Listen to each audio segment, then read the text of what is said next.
भगवान श्री राम ने बताया मृत्यु के बाद आत्मा 13 दिन तक घर में क्यों रहती है। एक बार की बात है, प्रभु श्री राम और माता सीता चित्रकूट धाम में विहार कर रहे थे। शांत पवित्र वातावरण में दोनों विश्राम कर रहे थे। तभी माता सीता के मन में एक अत्यंत जिज्ञासु प्रश्न निर्माण हुआ। वे विनम्रता से प्रभु श्री राम से पूछ बैठी, नाथ, क्या मैं आपसे एक प्रश्न पूछ सकती हूं? भगवान श्री राम ने मुस्कुराते हुए कहा, देवी, आपके मन में जो भी प्रश्न हो निसंकोच पूछिए। माता सीता ने कहा, प्रभु, मैं जानना चाहती हूं कि जब किसी प्राणी की मृत्यु हो जाती है तो ऐसा क्यों कहा जाता है कि उसकी आत्मा 13 दिनों तक अपने घर और संसार में बनी रहती है? क्या यह सत्य है? यदि हां, तो ऐसा क्यों होता है? वह आत्मा इन दिनों में क्या अनुभव करती है?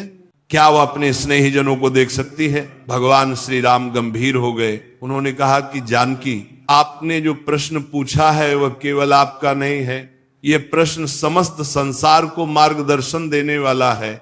इस विषय को जानना सभी के लिए आवश्यक है, क्योंकि जीवन और मृत्यु के रहस्य से अनभिज्ञ रहना अज्ञान के अंधकार में भटकने जैसा है। मैं इस रहस्य को आपको अवश्य समझाऊंगा।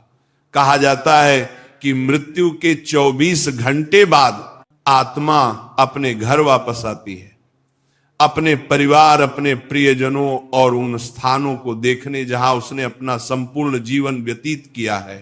लेकिन क्यों? क्या उसे अपनी मृत्यु का आभास होता है? क्या वह अपने परिवार के दुहक और विलाप को महसूस कर सकती है? और मृत्यु के बाद आत्मा को अपने कर्मों के फल कैसे प्राप्त होते हैं? ये रहस्य स्वयं मृत्यु के देवता यमराज ने एक बार देवर्षि नारद को बताया था। यमलोक के अधिपति यमराज ने बताया कि आत्मा का यह सफर केवल शारीरिक मृत्यु का अंत नहीं, बल्कि एक नए प्रारंभ की ओर बढ़ने की प्रक्रिया होती है। आज के इस प्रवचन में हम आपको वही कथा सुनाने जा रहे हैं जो स्वयं यमराज ने नारद जी को सुनाई थी। ये कहानी आपको मृत्यु के बाद आत्मा के अनुभवों और उसके वास्तविक सत्य को समझने में मदद करेगी। एक बार मृत्यु के देवता यमराज यमपुरी में अपने सिंहासन पर विराजमान थे। चारों ओर दिव्य प्रकाश फैला हुआ था।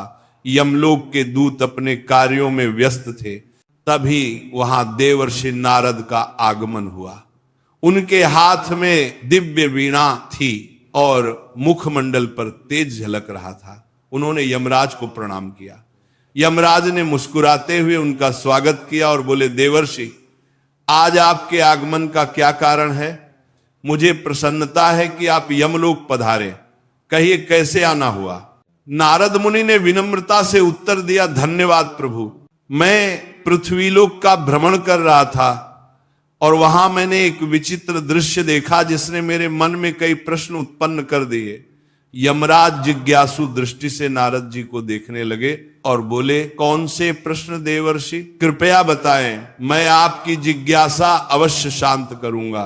नारद जी बोले, हे धर्मराज, जब मैं पृथ्वी लोक पर था तो मैंने देखा कि एक वृद्ध पुरुष की मृत्यु हो गई। उसके परिवार और रिश्तेदार शोक में डूबे हुए थे। वे विलाप कर रहे थे और कुछ तो विभिन्न उपाय कर रहे थे ताकि उनकी आत्मा पुनः लौट आए। इस दृश्य को देखकर मेरे मन में गहरे प्रश्न उठे। यमराज ने नारद जी की बातों को ध्यान से सुना। नारद जी आगे बोले, मृत्यु एक अटल सत्य है, लेकिन इसके बाद क्या होता है ये रहस्य बना हुआ है। मेरे मन में 2 मुख्य प्रश्न उत्पन्न हुए हैं। पहला यह कि क्या वास्तव में मृत्यु के 24 घंटे बाद आत्मा अपने घर लौटती है?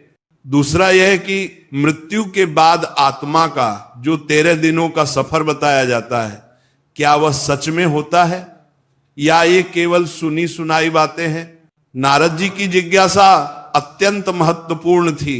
यमराज कुछ क्षण मौन रहे और फिर उन्होंने गहरी सांस लेते हुए कहा, देवर्षि, ये एक गंभीर प्रश्न है और इसका उत्तर प्रत्येक मनुष्य को अवश्य जानना चाहिए।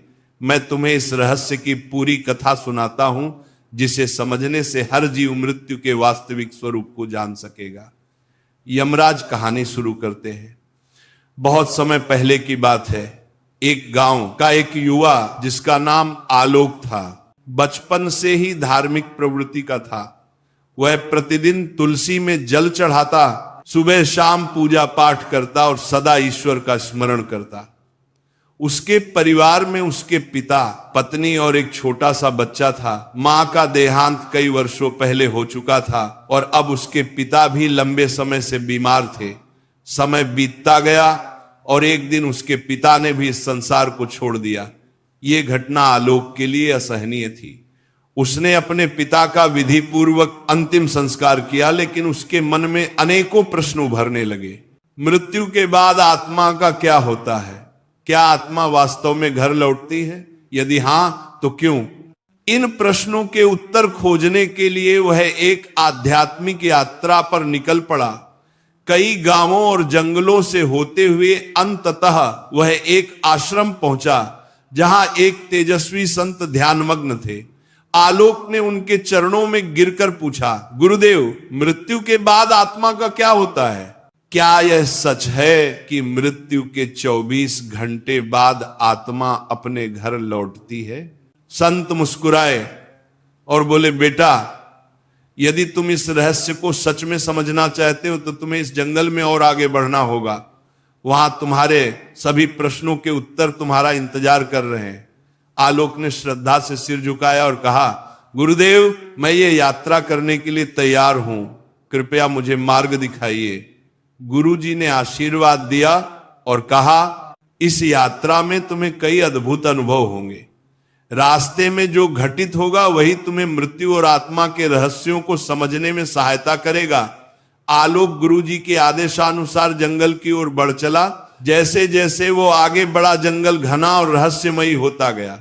चारों ओर अजीब अजीब आवाजें सुनाई पड़ने लगी। कहीं उल्लू बोल रहा था तो कहीं पत्तों की सरसराहट हवा के थपेड़ों से डरावनी प्रतीत हो रही थी। जंगल का ये भयंकर और डरावना रास्ता उसे डरा जरूर रहा था, लेकिन उसके मन में उठ रही जिज्ञासा कहीं अधिक बलवान थी।